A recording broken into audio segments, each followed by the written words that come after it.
Assalamualaikum warahmatullahi wabarakatuh. Perkenalkan, nama saya Ria Sartika Rambukaririemu, NIM 2019710008. Di sini saya akan menjelaskan tentang kajian evolusi menurut para ahli dan menurut agama. Evolusi dalam biologi berarti proses kompleks pewarisan sifat organisme yang berubah dari generasi ke generasi dalam kurun waktu jutaan tahun. Evolusi berusaha memahami faktor-faktor yang mendorong terbentuknya berbagai makhluk hidup yang ada di dunia saat ini. Evolusi mempelajari bagaimana spesies baru dapat muncul dari berbagai spesies tumbuhan dan hewan jangka waktu tertentu. Evolusi juga mempelajari bagaimana spesies-spesies yang berbeda dapat memiliki kekerabatan. Teori Darwin. Manusia merupakan salah satu hasil evolusi. Jadi, manusia tidak begitu sama saja muncul dari kekosongan atau dari manapun. Seakan-akan ia berasal dari luar bumi di tempat ke dalamnya, melainkan ia adalah salah satu produk evolusi kehidupan di bumi yang sudah berjalan sejak ratusan jutaan tahun. Menurut teori evolusi, manusia berasal dari segerombolan binatang atau sebuah populasi, bukan seperti yang diterima dari agama-agama, berasal dari satu pasang laki-laki dan perempuan atau Adam dan Hawa. Lebih tepatnya, manusia adalah saudara kandung simpanse atau gorila. Populer disebut bahwa manusia berasal dari kera.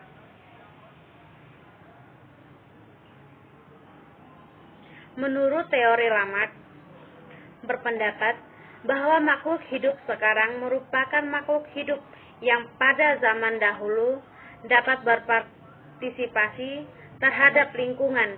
Contohnya, dari teori Lamarck ini adalah leher jerapah yang menjadi lebih panjang dengan meregangkannya untuk mencapai pohon yang lebih tinggi. Sifat fisik tersebut kemudian diturunkan pada generasi selanjutnya. Untuk merujuk pada organ yang digunakan akan terus berkembang. Menurut Alkitab, dalam Kejadian, manusia pertama diciptakan secara khusus. Penciptaan menurut pasal 1 terjadi dalam 6 hari dan manusia diciptakan sebagai makhluk terakhir. Sedangkan menurut pasal 2, manusia diciptakan dulu dari tanah, kemudian Allah menciptakan Taman Eden dan menempatkan manusia di dalamnya. Kemudian menciptakan binatang dan akhirnya menciptakan perempuan dari rusuk Adam, sehingga manusia menjadi laki-laki dan perempuan. Mekanisme evolusi. Mekanisme evolusi adalah perubahan sedikit demi sedikit dari makhluk hidup yang sederhana ke makhluk hidup yang lebih kompleks. Mekanisme evolusi dapat dijelaskan melalui 3 proses, antara lain spesiesasi, hukum Hardt-Weinberg, dan pola-pola evolusi.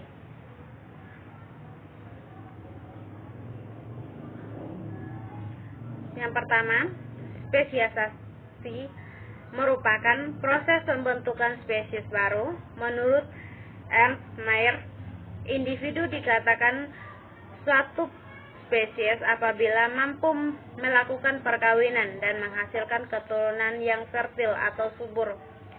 Spesiesasi ini melalui 2 proses, yaitu anagenesis dan kladogenesis. Kedua, hukum Hardt-Weinberg menyatakan bahwa perubahan frekuensi gen pada suatu populasi tidak mengalami perubahan jika kondisi berikut terpenuhi, yaitu ukuran populasi besar, tidak terjadinya mutasi, tidak terjadinya migrasi atau aliran gen, perkawinan terjadi secara acak, dan tidak terjadi seleksi alam. Yang ketiga, pola-pola evolusi. Ada beberapa, yaitu evolusi divergen, terjadi ketika suatu spesies yang berbeda berkembang dari nenek moyang yang sama. Evolusi konvergen terjadi ketika dua spesies yang berkerabat jauh memiliki sifat atau karakteristik yang mirip. Hal ini terjadi karena spesies tersebut dalam habitatnya sama, sehingga dituntut untuk beradaptasi pada lingkungan yang sama. Radiasi adaptif terjadi ketika sejumlah anggota populasi tunggal mengalami evolusi divergen secara bersama-sama. Radiasi adaptif merupakan kecenderungan suatu populasi untuk mengalami evolusi dan mengalami perubahan bentuk tubuh, sehingga respon adaptif terhadap perubahan kondisi lingkungan yang berbeda.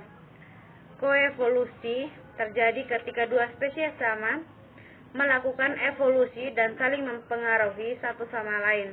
Biasanya, evolusi terjadi dua spesies yang sama interaksi dekat secara ekologi. Terima kasih.